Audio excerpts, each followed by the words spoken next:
আসসালামু আলাইকুম। আজকে আমি চিকেন রোস্ট রান্না করব। তাই এখানে আমি 1 কেজি চিকেন নিয়েছি। চিকেনটাকে আমি ম্যারিনেট করার জন্য 1 ফালি লেবুর রস চিপে দিয়ে মেখে নিলাম। এখন আমি এর মধ্যে আর 1 চামচের মতো লবণ দিয়েও মেখে নিব। লবণ দিয়ে ভালো করে মেখে নিব। ভালো করে মেখে নিয়ে আমি এখানে একটু বাটা মশলা দিয়েও আবার একটু মেখে নিলাম। আর একটু লাল মরিচের গুঁড়া দিলাম। লাল মরিচের গুঁড়োটা দিয়েও সুন্দর করে মেখে নিতে হবে। ভালো করে মেখে মশলা যেন চিকেনের ভিতরে ঢুকে ভালো করে মেখে টেখে আমি এটাকে সাইড করে রাখবো। যত ভালো করে মাখবেন অতই চিকেনটা ভিতরে মশলা ঢুকলে খেতে ভালো লাগবে। তাই এখন সাইড করে রেখে আমি এখানে একটা বাটি নিছি। বাটির মধ্যে আমি 4 চামচ টক দই নিব।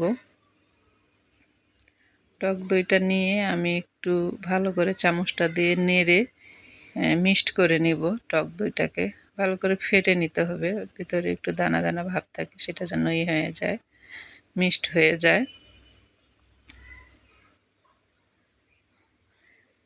তারপর আমি এখানটে কাজু বাদাম, কাঠবাদাম, পেস্তা বাদাম বেটে রেখেছি। এখানে আমি 2 চামচ বাদাম বাটা দেব। দিয়ে আবার ভালো করে একটু নেড়ে চেড়ে দিব। ভালো করে মিক্সড করা হয়ে গেলে এখানটায় আমি সেই রোস্টের জন্য বাটা মশলা আমি সব কিছু বেটে রেখেছি। যা মশলা আপনার রোস্টের মধ্যে লাগে, জিরা, আদা, রসুন, শাহি জিরা, জয়ফল সামান্য দিছি, জয়ত্রী দিছি, সব কিছু দিয়ে আমি বেটে দিয়েছি। লাল মরিচের গুঁড়া দিলাম আর লবণ পরিমাণ মতো দিয়ে আমি এটা একটা মিশ্রণ বানিয়ে এটাকে সাইড করে রাখবো। যাতে আমার রোস্টের জন্য আমার মশলাটা রেডি হয়ে গেছে। ভালো করে মিক্সড করতে হবে। মিক্সড করলে পারে ভালো হবে আরও মশলাটা। এখানটায় ম্যারিনেট করে 1 ঘন্টার মতো রেখে দিয়েছিলাম আমি চিকেনটাকে। এখন আমি এটাকে আরেকটু ভালো করে মেখে টেখে নিব। মশলাটা যাতে চিকেনের ভিতরে চারোদিকে যেন একটু হয়। চুলার উপরে আমি একটা ফ্রাই প্যান দিছি। ফ্রাই প্যানের মধ্যে আমি তেল ঢেলে দিব। চিকেনটাকে আমি ভেজে নিব। ফ্রাই প্যানটা গরম হয়েছে। তেল বেশি গরম করবেন না, গায়ে ছিটে আসতে পারে। জালটা মিডিয়াম আঁচে রাখবেন। বেশি জোরে জাল দিলে চিকেনগুলা পুড়ে যেতে পারে। চিকেনগুলো আমি ভেজে নিব হালকা করে, হালকা বাদামি কালারের করে ভেজে নিব। বেশি লাল লাল করে ভাজবো না। বেশি যদি ভাজা হয় তাহলে চিকেন রোস্ট রান্না করলে আপনার চিকেনটা খেতে একটু শক্ত শক্ত ভাব হয়ে যায়, যাতে নরম সফট থাকে। তাই আমি হালকা করে এটাকে একটু ভেজে নিব। হালকা বাদামি কালারে দেখছেনই, আমি উল্টে দিয়েছি, ভাজা হয়ে গেছে। এখন আমি এটাকে তুলে নিব। এটাকে আমি সাইড করে রাখবো পাশের চুলাতেই। আমি এখন এখানটা একটা ফ্রাই প্যান দিব।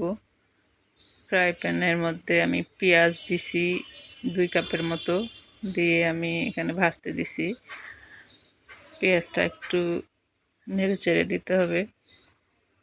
এর মধ্যে আমি 2টি তেজপাতাও দিয়ে দিলাম সাথে।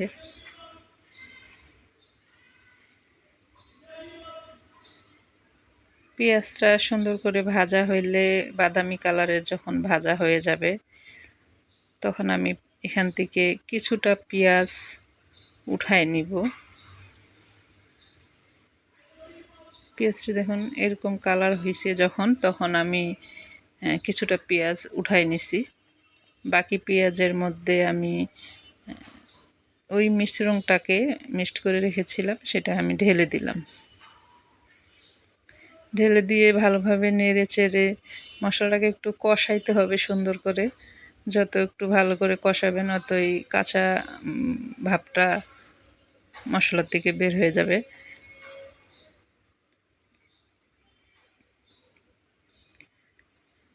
গোটা গোটা কয়েকটি কাঁচামরিচ দিয়ে দিলাম, দিয়ে আবার একটু নেড়ে চেড়ে দিতে হবে।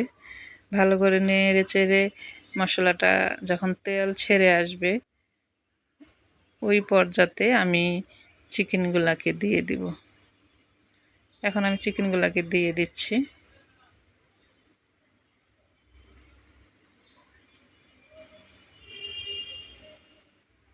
চিকেনগুলাকে ভালো করে নেড়ে চেড়ে চারপাশে উল্টায় পাল্টায় নাড়তে হবে যাতে মশলাগুলা চিকেনের ভিতরে ঢুকে।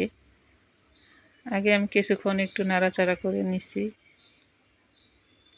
দেখতে পাচ্ছেন জালটা একটু মিডিয়ামে ছিল, তো পানি বের হয়ে আসতেছে যাতে চিকেনের ভিতরে যে পানি ছিল সেটাও বের হয়ে আসতেছে। চিকেনটা একটু শক্ত শক্ত ভাব আছে, তাই আমি চিকেনের মধ্যে সামান্য একটু পানি দিয়ে দিব, দিয়ে আমি ঢেকে দিব। আমি এখানে একটু ভাজা মশলা দিলাম যাতে সুন্দর একটা ফ্লেভার আসে। আর একটু সামান্য পানি দিয়ে আমি আর একটু ঢেকে দিব নেড়েচেড়ে। একটু সামান্য কেওড়া জল দিলাম সুন্দর একটা ফ্লেভারের জন্য।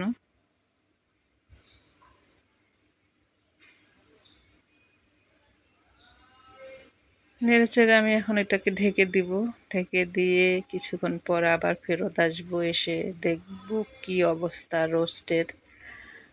রোস্টের মধ্যে পানি আছে এখনও, আরও একটু জাল হবে।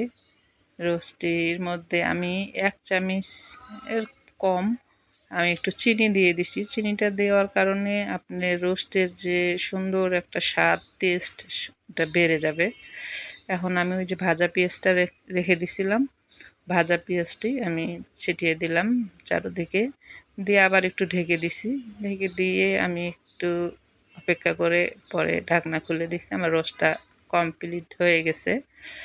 দেখতেই পাচ্ছেন কত সুন্দর কালার হয়েছে। ঘরের মশলা দিয়েই সুন্দরভাবেই রান্না করা যায় রোস্ট, বেশি কিছু লাগে না। এই আমার রোস্টটা হয়ে গেছে, আমি এটা এখন পরিবেশন করতেছি। আপনারা চাইলেই বাসায় বসে এভাবে রোস্ট রান্না করে খেতে পারেন, তেমন কোনো ঝামেলাই নাই, ঝুট ঝামেলা ছাড়া বাসায় থাকা মশলা দিয়েই রোস্ট রান্না করা যায়।